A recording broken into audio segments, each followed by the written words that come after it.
तो हेलो दोस्तों, नमस्कार। कैसे हैं आप सब? उम्मीद है कि आप सब अच्छे होंगे। तो दोस्तों, आज इस वीडियो में बात करने वाले हैं सऊदी अरब में आर्गन वेल्डर की कितनी सैलरी होती है और उनकी सैलरी ज़्यादा क्यों होती है। तो बहुत से ऐसे दोस्तों का कमेंट आ रहा था कि मैं भी आर्क वेल्डर हूँ तो मुझे भी 80 से 90 हज़ार सैलरी मिल जाएगा। मैं CO2 मारता हूँ तो क्या मुझे भी 80 से 90 हज़ार रुपये सैलरी मिल जाएगा। तो एक दोस्त का और सवाल आया था कि मैं दुबई में आर्गन वेल्डर हूँ तो क्या मुझे भी 80 से 90 हज़ार सैलरी मिल जाएगा। मेरा सैलरी दुबई में 40 हज़ार रुपया है, तो क्या मैं सऊदी में 80 से 90 हज़ार रुपया कमा सकता हूँ।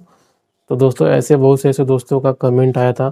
तो दोस्तों, ऐसा बिल्कुल भी नहीं है। आप ऐसा सोचिएगा भी नहीं कि मैं आर्क मारता हूँ या CO2 मारता हूँ या आर्गन मारता हूँ तो मेरी भी सैलरी सऊदी में 80 से 90 हज़ार मिलेगी। ऐसा बिल्कुल भी नहीं है, आप सोचिएगा भी नहीं।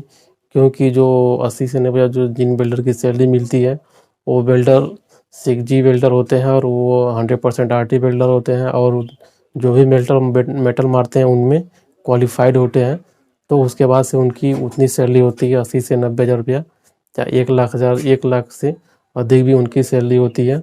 ऐसा सभी बिल्डर की सैलरी नहीं होती है कि कोई भी बिल्डर जाके 80 से 90 हज़ार रुपया सैलरी कमा लेगा। ऐसा बिल्कुल भी नहीं है। तो आप ऐसा सोचिएगा भी नहीं कि मैं भी जाके 80 से 90 हज़ार का सैलरी कमा लूँगा। तो आज मैं बताऊँगा सऊदी अरब में आर्गन वेल्डर की कितनी सैलरी होती है और इनकी सैलरी ज़्यादा क्यों होती है।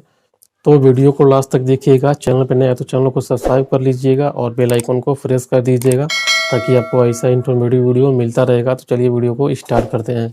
तो दोस्तों, सऊदी अरब में आर्गन वेल्डर की कितनी सैलरी होती है और इनकी सैलरी ज़्यादा क्यों होती है। तो दोस्तों, इसके पीछे भी रीज़न भी है। तो दोस्तों, क्योंकि सऊदी अरब में ज़्यादा करके ऑयल एंड गैस के प्लांट है, पेट्रोकेमिकल के प्लांट है और पावर प्लांट भी है और नए नए प्लांट भी बनते हैं। तो दोस्तों, इन प्लांट में काम करने के लिए मैन पावर की ज़रूरत होती है। तो उस मैन पावर में बिल्डर भी आते हैं। तो जैसे दोस्तों, अगर कोई चालू प्लांट है तो उसमें अगर काम करना है तो या तो मेंटेनेंस का काम होता है या तो शटडाउन का काम होता है। दोस्तों, इन शटडाउन में या मेंटेनेंस में बिल्डर का भी काम आता है। तो दोस्तों, इन मेंटेनेंस या शटडाउन काम में बिल्डर का मेन रोल होता है, क्योंकि बिल्डर बिल्डिंग मारता है तभी जाके प्लांट भी चलता है। तो जैसे अगर इन मेंटेनेंस या शटडाउन में काम करना है तो अच्छे बिल्डर की ज़रूरत होती है।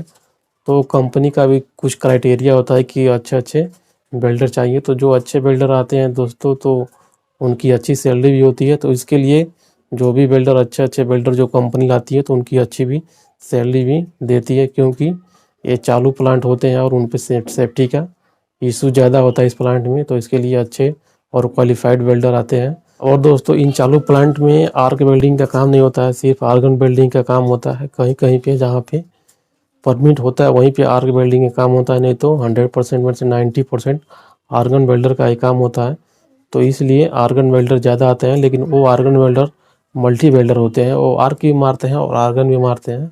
ऐसा नहीं है कि सिर्फ वो आर्गन ही मारते हैं, आर्क आर्गन दोनों मारते हैं और 100% आरसी मारते हैं। तो इसके लिए उनकी सैलरी ज़्यादा होती है। तो दोस्तों, और जितने भी वेल्डर जो अच्छे अच्छे वेल्डर होते हैं उनकी सैलरी इनकी मेटल क्वालिफाइड के बेस पर लगती है। तो जैसे अगर कोई वेल्डर CS मेटल मारता है, वो भी 100% आरती मारता है और वो 6G वेल्डर है, तो दोस्तों जो उसकी सैलरी लगेगी वो लगेगी 1800 रियाल से लेके 2500 रियाल तक उसकी सैलरी लग सकती है। वैसे ही अगर कोई वेल्डर 100% RT मारता है और SS मेटल में क्वालिफाइड है और वो 6G वेल्डर है, तो दोस्तों उसकी सैलरी लगेगी 2200 रियाल से लेके और 3000 रियाल तक उसकी सैलरी लग सकती है।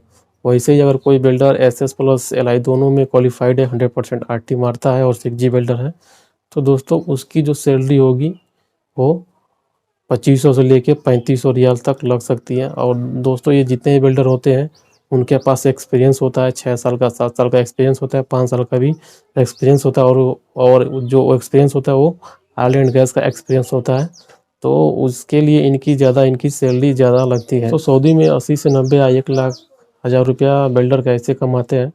तो दोस्तों, आपको पता होगा कि मेंटेनेंस या शटडाउन में सऊदी अरबिया में 4 घंटा कंपल्सरी रोटी चलता है और फ्राइडे 12 घंटा चलता है। तो इस तरीके से अगर किसी बिल्डर का अगर सैलरी अगर 2000 रुपया है, 2000 रियाल है, तो उसकी सैलरी हो जाएगी 4000 रियाल। तो दोस्तों, अगर 4000 रियाल आप इंडियन मनी में कन्वर्ट करेंगे तो 80,000 हो जाएगा।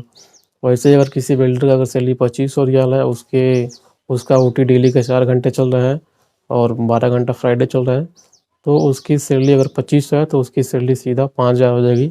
तो 5000 का आप समझ सकते हैं कि 5,000 का इंडियन मनी होगा 1,00,000 रुपया हो जाएगा। वैसे अगर किसी बिल्डर का अगर 3,000 ईयर सैलरी है तो उस बिल्डर का अगर 4 घंटा ओटी चल रहा है और फ्राइडे भी चल रहा है 12 घंटा, तो इस तरीके से उस बिल्डर का सैलरी हो जाएगा 6,000 रियाल होगा। 6,000 रियाल का आप समझ सकते हैं कि कितना होगा, 1,20,000 से ज़्यादा होगा।